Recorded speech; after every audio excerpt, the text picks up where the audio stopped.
Hello दोस्तों, यह कहानी एक 15 साल की लड़की जैन की है जिसे एक 32 साल के अंकल से प्यार हो जाता है और वह रोज स्कूल जाने के बहाने घर से बाहर निकलकर उस आदमी के पास चली जाती है और लगातार 6 घंटे तक उस आदमी के साथ टपाटप करके समय बिताती थी। और तब क्या होता है जब जैन के घर वालों को इसके बारे में पता चल जाता है। तो चलिए मूवी की शुरुआत करते हैं। कहानी की शुरुआत हम एक ओल्ड लेडी को देखते हैं जो हमें कुछ लिखकर बताने की कोशिश कर रही थी, और उसके बाद हम एक 15 साल की लड़की को देखते हैं जिसका नाम जैन होता है, जो कि स्कूल भी जाती है। जैन की एक माँ और उसके 2 भाई होते हैं और जैन की माँ एक टीचर है। पर जैन के बड़े भाई का बिहेवियर जैन को बिल्कुल भी पसंद नहीं होता, क्योंकि वह हमेशा जैन से चिल्ला कर ही बात किया करता था। वह अपनी छोटी बहन को हमेशा ही परेशान किया करता था और यह बात जैन अपनी माँ को भी बताती है, पर उसकी माँ उसके बड़े भाई को कुछ नहीं कहती। और यहाँ पर जैन अपने स्कूल की छुट्टी होने की वजह से अपने घर पर आई हुई थी और स्कूल की छुट्टी पूरी होने के बाद वह लोग स्कूल के लिए वापस जाने लगते हैं और उसकी मॉम भी उसे स्कूल छोड़ने के लिए जाती है। और उसके बाद जैन घर से बाहर निकलकर चीजों को ऑब्जर्व कर रही थी। तभी एक आदमी अपनी कार से बाहर निकलकर जैन को देख रहा था। वह आदमी काफी अमीर लग रहा था और शक्ल से वह एक चीनी था। और उसके बाद वह आदमी जैन के पास जाता है और उसे सिगरेट ऑफर करता है, लेकिन जैन उसे मना कर देती है और उसे कहती है कि मैं सिगरेट नहीं पीती। और उस चीनी आदमी का नाम टोनी होता है और वह जैन को बताता है कि मैं गांव का आदमी हूँ और अगर तुम चाहो तो मैं तुम्हारे हॉस्टल तक मैं तुम्हें छोड़ दूंगा। और उसके बाद जैन भी उसकी बात मान जाती है, क्योंकि उसे भी महंगे महंगे शोर पूरे करने थे। और कार में बैठने के बाद वह एक दूसरे से बातें करना चालू कर देते हैं। पर तभी वह चीनी आदमी कुछ सोचता है, पर तभी जैन चीनी आदमी से बोलती है कि मैं अभी 18 साल की हूँ। और तभी टोनी भी अपनी उम्र 32 साल बताता है। और तभी जैन को देखकर टोनी का मूड बनने लगता है और तभी वह उसके हाथ को पकड़ भी लेता है। लेकिन जैन उसकी इस हरकत का बिल्कुल बुरा नहीं मानती, क्योंकि वह भी टोनी में इंटरेस्ट ले रही थी। और तभी जैन अपनी उम्र 15 न बताकर 18 इसलिए बताती है ताकि टोनी उसके नजदीक आ सके। उसके बाद टोनी उसे उसके हॉस्टल पर छोड़कर वहां से चला जाता है। जैन की लाइफ में टोनी पहला इंसान था जिससे वह काफी खुश थी। और तभी जैन एक्साइटेड होकर अपने फ्रेंड को सारी बातें बताने लगते हैं।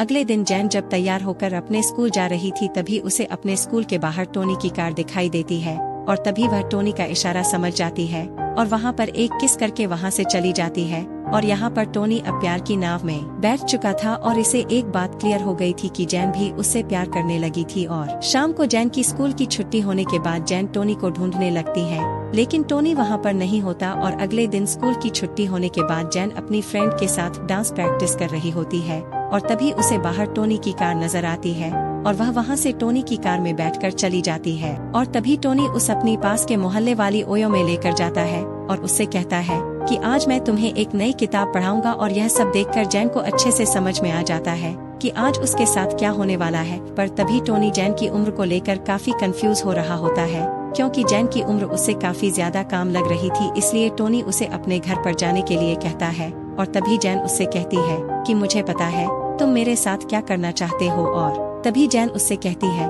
कि तुम मेरे साथ वह सब करो जो एक कपल्स के बीच में होता है। और तभी टोनी की भी तोप सलामी देने लगती है और वह अपनी टॉप को चलाने वाला होता है। और आज वह पूरे दिन मजे करते हैं और उसके बाद वह दोनों एक रेस्टोरेंट में जाते हैं। और तभी जैन उसे बताती है कि मेरे फादर के एक्सपायर होने के बाद हमारी कंडीशन काफी खराब थी। और उसके बाद टोनी को सिर्फ ऐसा लगता है कि जैन ने सिर्फ पैसों के लिए उसके घोड़े की सवारी की है। और तभी जैन उससे कहती है कि मैं एक लेखक बनना चाहती हूँ और अपनी फैमिली की सारी समस्या को दूर करना चाहती हूँ। और यह सुनकर टोनी उससे बोलता है कि क्या मैं तुम्हारी कोई मदद कर सकता हूँ, लेकिन जैन उसे साफ साफ मना कर देती है। और तभी टोनी उससे कहता है कि हमारे चाइनीज में एक असूल होता है कि मैं एक चीनी हूँ और मेरी शादी भी एक चीनी से होगी और इसलिए मैं तुमसे शादी नहीं कर सकता। इसलिए जैन भी अपने आप को शांतनु देने के लिए उसे बोल देती है कि मैं भी तुमसे शादी नहीं करना चाहती और बस यह एक सुनहरा पल है जो मैं तुम्हारे साथ जी रही हूँ। पर रात को जैन काफी ज्यादा उदास हो रही होती है, क्योंकि जैन को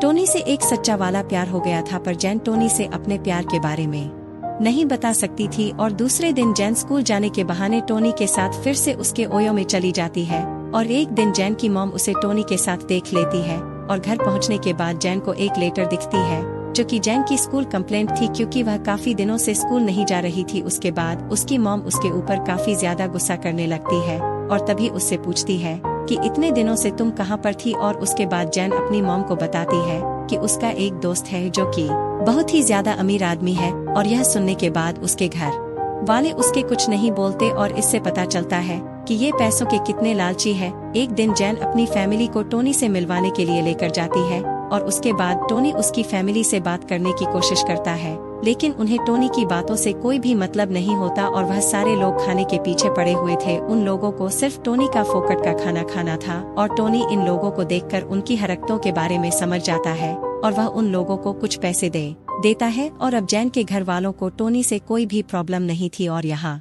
पर टोनी दबाकर जैन की लेता है और मजा करता है। और एक दिन जैन अपनी औकात दिखा देती है। एक दिन टोनी से कहती है कि मेरी मॉम को कुछ पैसों की जरूरत है और तभी टोनी उसे कुछ पैसे दे देता है, क्योंकि वह भी पैसों के लिए जैन को खोना नहीं चाहता था। उसके बाद जैन की मॉम तेज बारिश में भी आकर उससे पैसे ले लेती है और उसके बाद स्कूल की सारी लड़कियां जैन से दूरी बना लेती हैं, क्योंकि वह सब जान चुकी थी कि जैन कैसी लड़की है। पर जैन को इन बातों से कोई भी फर्क नहीं पड़ रहा था और तभी जैन टोनी से कहती है कि मुझे आगे की पढ़ाई के लिए फ्रांस जाना होगा। और उसके बाद टोनी अपनी माँ की दी हुई डायमंड की रिंग जैन को दे देता है ताकि इसी बहाने वह टोनी को याद रख सके। और उसके बाद टोनी अपने फादर के पास जाकर कह देता है कि वह जैन से प्यार करता है और उससे शादी करना चाहता है, लेकिन उसके फादर उसे साफ साफ मना कर देते हैं। और उसके बाद टोनी यह बातें जैन को बता देता है और कहता है कि हम दोनों भाग कर शादी कर लेते हैं। पर तभी जैन उसे ऐसा करने से साफ मना कर देती है, क्योंकि उसे ऐसा लगता था अगर वह भाग कर शादी करेंगे तो उसके फादर उसे अपनी जायदाद से अलग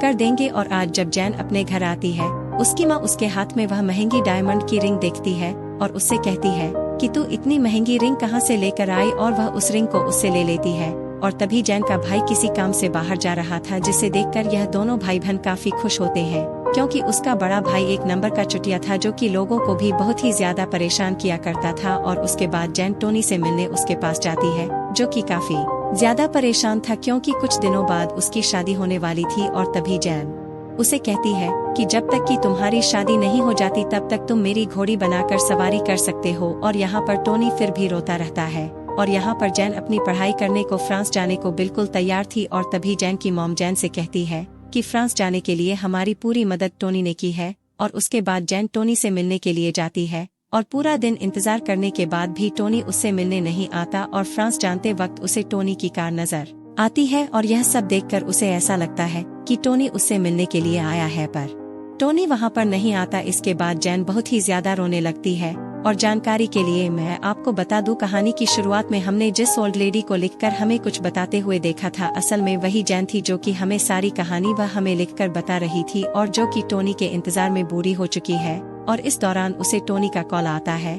और वह उससे कहता है कि मैं तुमसे शादी के बाद भी प्यार करता हूँ। और इसी के साथ यह कहानी समाप्त हो जाती है। अगर आपको यह स्टोरी थोड़ी भी अच्छी लगी हो तो एक लाइक कर देना, चैनल को सब्सक्राइब कर लेना।